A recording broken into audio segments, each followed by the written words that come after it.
Hello friend, good morning. कैसे हो आप सभी? उम्मीद करता हूँ आप सभी अच्छे होंगे।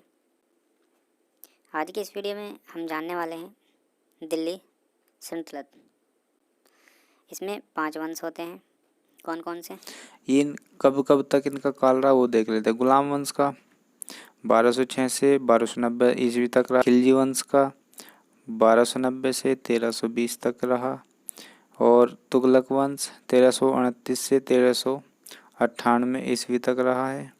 शेद वंश 1400 ईस्वी से 1451 ईस्वी तक रहा है। और लोधी वंश 1451 से 1526 ईस्वी तक रहा है। तो इस वीडियो में आज हम कवर करने वाले हैं गुलाम वंश। चलिए गुलाम वंश के बारे में देख लेते हैं। सबसे पहले जिसने अभी तक हमारा चैनल सब्सक्राइब नहीं किया हो, चैनल को सब्सक्राइब कर दे, लाइक कर दे और कमेंट में हमें ज़रूर बताएं आपको ये वीडियो कैसी लगी। बात कर लेते हैं गुलाम वंश की।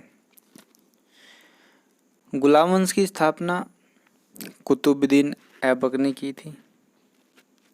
कब की थी? 1206 ईस्वी में कुतुबुद्दीन ऐबक ने गुलाम वंश की स्थापना की थी। यह मोहम्मद गोरी का गुलाम था। इसी समय ये दिल्ली का गवर्नर भी था।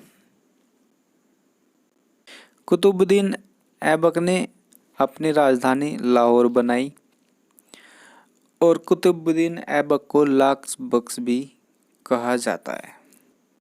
लाख बख्श यानी कि लाखों का दान करने वाला। कुतुबुद्दीन ऐबक ने दिल्ली की कुवत उल इस्लाम मस्जिद तथा अजमेर का जो 2.5 दिन का झोंपड़ा है वो इसका निर्माण कराया था। उसके बाद कुतुबुद्दीन ऐबक की मृत्यु हो गई थी। वो 1210 ईस्वी में इनकी मृत्यु हो गई थी। इनकी मृत्यु कैसे हुई थी उसके बारे में मैं थोड़ा बता देता हूँ। कुतुबुद्दीन ऐबक की मृत्यु 1210 में जब हुई थी तो चौगान खेलते हुए घोड़े से गिर गए थे। ठीक है, इस वजह से इनकी मृत्यु हो गई थी और इन्हें लाहौर में दफनाया गया था। कुतुबुद्दीन ऐबक का उत्तराधिकारी आराम शाह हुआ, जिसकी हत्या 1211 ईस्वी में इल्तुतमिश ने की और दिल्ली की गद्दी पर बैठा। इन्होंने एकता प्रणाली भी चलाई। किसने? इल्तुतमिश ने। वह दिल्ली सल्तनत का संस्थापक भी था।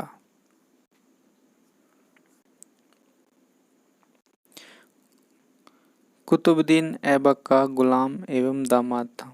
कौन? इल्तुतमिश। इल्तुतमिश ने शुद्ध अरबी सिक्के जारी किए। कौन कौन से? चांदी के सिक्के, तांबे के सिक्के। चांदी के सिक्के को टका कहा जाता है और तांबे के सिक्के को जीतल कहा जाता है। इतना आप सभी को पता भी है। इल्तुतमिश तुर्की था। वह कुतुबुद्दीन ऐबक का गुलाम तथा दामाद भी था। ठीक है, जिन्होंने ये चांदी के सिक्के और तांबे के सिक्के चलाए थे। यह अपनी राजधानी लाहौर से बदलकर दिल्ली लाया।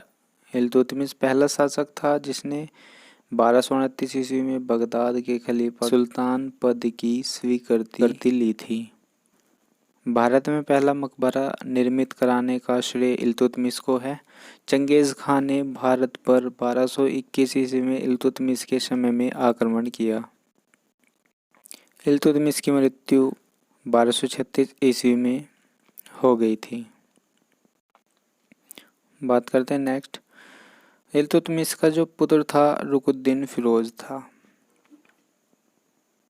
और इल्तुतमिश के बाद उसका जो पुत्र था रुकुनुद्दीन फिरोज गद्दी पर बैठाया गया। यह अयोग्य शासक था। शासन की बागडोर उसकी मां शाह तुकरान के हाथ में थी। तुर्की के अमीरों ने उसको गद्दी से हटा दिया और रजिया सुल्तान को राजगद्दी पर बैठा दिया था। रजिया बेगम पहली मुस्लिम महिला थी जिसने शासन की बागडोर संभाली थी। रजिया सुल्तान की शादी इल्तुतमिश से हुई थी। रजिया की हत्या 1240 ईस्वी में हिंदू डाकुओं द्वारा कर दी गई थी। वह प्रथम तुर्क महिला शासक थी। दिल्ली का शासक 1240 ईस्वी में 1240 ईस्वी में नसरुद्दीन महमूद दिल्ली का शासक बना। नसरुद्दीन महमूद टोपी सीकर अपना जीवन निर्वाह करता था। बलबन ने अपनी पुत्री का विवाह नसरुद्दीन महमूद के साथ किया। 1265 ईस्वी में नसरुद्दीन महमूद की मृत्यु के बाद बलबन उसका उत्तराधिकारी बना। बलबन का दूसरा नाम बहाउद्दीन था। यह इल्तुतमिश का गुलाम था। बलबन 1265 ईस्वी में दिल्ली की गद्दी पर बैठा। इसने दिल्ली को मंगोलों के आक्रमण से बचाया था। बलबन ने 40 गुलामों के संगठन का विनाश कर दिया था और बलबन ने सिजदा और पेबोस नामक प्रथा चलाई थी। मोस्ट इम्पोर्टेंट क्वेश्चन यहाँ से बन जाता है।